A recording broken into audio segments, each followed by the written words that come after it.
안녕하세요, 수건도둑입니다. 오늘은 수건도둑님이 이 소렌토를 산다면 어떤 등급에서 어떻게 구매하실 거예요? 이렇게 물어보시는 분들이 많아서 오늘은 제 상황과 입맛에 맞춰서 이 친구의 견적을 간단히 알아보도록 하겠습니다. 일단 제일 먼저 해야 하는 건 2.5 가솔린, 1.6 하이브리드, 2.2 디젤 이 세 가지 중 선택을 해야 하는데요. 그 중에서 저는 이 1.6 하이브리드를 선택할 건데, 선택하는 이유는 연비가 너무 좋아요. 이런 것보다도 이제 이 하이브리드 차량만의 시내나 저속에서 전기 모터만으로 부드럽게 출발하면서 체감상 일반 가솔린 차량이나 디젤 차량보다 승차감이 좀 더 좋다. 거기에 정숙성까지, 이 부분이 가장 마음에 들었고요. 물론 이 하이브리드는 이제 디젤과 2.5 가솔린 모델이 이렇게 트렌디라는 가장 기본적인 등급을 갖고 있는 것과 달리 바로 이렇게 한 등급 위인 프레스티지부터 시작을 하며 옵션 구성도 약간 다르게 구성이 되어 있는데요. 아무튼 이건 조금 있다가 바로 알아보도록 하고,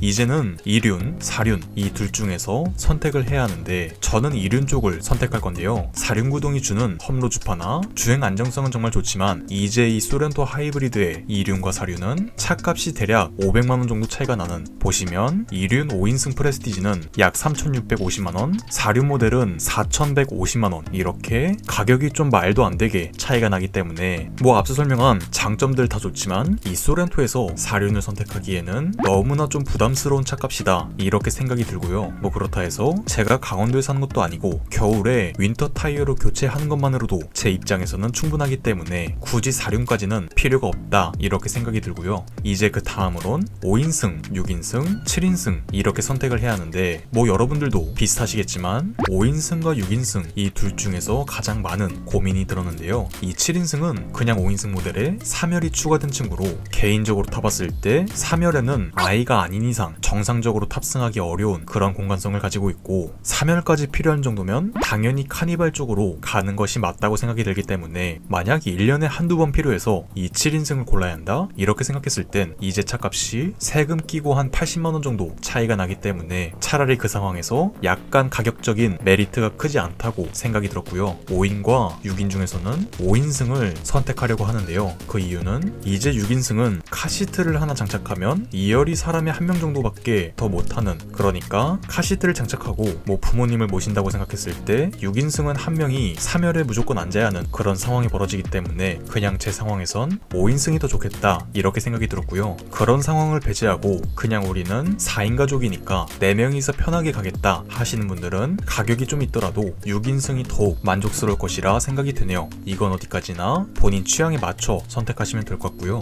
이제 그 다음으로 등급을 알아보자면 이 프레스티지와 노블레스 두 가지에서 굉장히 많이 고민을 했는데요. 이제 정말 단면적인 차값만 비교했을 땐 프레스티지와 이 노블레스는 약 300만원 정도가 차이가 난다, 이렇게 보시면 되는데, 이 노블레스에서 추가된 옵션은 대략 이 정도의 차이가 난다고 보시면 되는데요. 물론 프레스티지에서 이 첨단 운전자 보조는 세금 포함 약 100만원가량에 추가할 수 있기 때문에 이제 이 정도의 옵션 구성을 약 200만원 정도에 추가를 한다, 이렇게 생각을 하면 되는데, 이제 기존 4.2인치 계기판 클러스터를 풀사이즈로 투톤 핸들, 각종 내장재, 기존 인조 가죽 시트를 천연 가죽으로 차량 주변을 360도로 보여주는 서라운드 뷰 모니터, 후측방 모니터, 메모리 시스템, 후진 연동, 자동 하향 아웃사이드 미러, 2열 수동선 커튼, USB 충전 단자, 220V 인버터, 이렇게 하나하나가 정말 인기 옵션인 그런 친구들이 들어갔는데, 이제 이 정도의 옵션에 200만원을 투자할 가치가 있나 생각을 해봤을 땐 제 입장에선 약간 애매했던 거죠. 물론 이건 지극히 개인적인 취향이지만 약간 생각을 다르게 해보니, 만약 제가 이 차량을 구매해서 한 5년 뒤에 판매를 한다 생각했을 때 결국 이 옵션도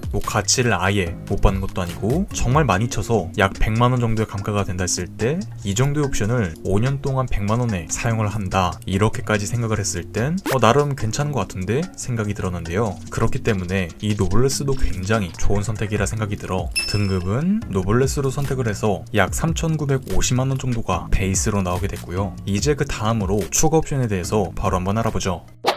이제 정말 많은 추가 옵션이 있는데 이제 그 중에서 취향에 따라 갈리는 썬루프, 스피커, 스타일, 스마트 커넥트는 빌트인 캠이 들어간 옵션으로 당연히 선택할 필요는 없는 그런 친구로 배제. 헤드업 디스플레이는 개인적으로 어떤 차량을 타든 이 옵션이 장착된 차량들은 굉장히 좀 전방 주시를 많이 도우면서 편리성도 많아서 나중에 이 옵션이 있는 차량을 구매해야지 생각을 해서 추가를 할 것이고요. 그러면서 내비게이션이 따라오는데 이미 기본으로 스마트 크루즈가 있기 때문에 이 내비가 추가되면 내비게이션 기반 스마트 크루즈, 거기에 고속도로 주행 보조가 들어가면서 고속주행을 많이 하는 저로서는 꽤나 만족스러운 그런 옵션이라 생각이 돼요. 내비게이션도 선택을 해야겠다 생각이 들었고요. 그 다음으로 드라이브 와이즈는 이제 주로 내 가족을 위한 옵션과 요즘 차량들의 안전의 교과서가 되는 기본이 되는 후측방 충돌 방지 보조, 후방 교차 충돌 방지 보조가 들어가기 때문에 적당한 값에 안전 옵션을 추가할 수 있기 때문에 보통 이 드라이브 와이즈에 같이 팔려다니는 스마트 크루즈가 없음에도 선택을 할 것이고요. 이렇게 되면 차값은 대략 4,190만원 정도가 실구매가가 나온다 이렇게 생각이 드는데요. 여기서 스타일을 추가하지 않은 이유는 스타일의 첫 번째 구성인 19인치 휠 타이어는 이제 차량의 전반적인 주행 안정성이나 제동, 디자인 이런 데에서 장점이 크지만 가속 성능이 느려지고 가장 중요한 연비가 1km나 떨어지는 그런 치명적인 단점이 있기 때문에 합리적이지 못하다 생각이 들었고요. 프로젝션 LED는 이제 기존 MFR 타입보다 좀 더 멀리 비춰주는 그런 친구인데 이미 기본으로도 하얀색 MFR이 들어왔기 때문에 드레스업의 효과는 그렇게 크지 않다 생각이 들었고, 차량 전면부에 LED 방향지시등이, 그러니까 이 주간주행등이 방향지시등을 켜면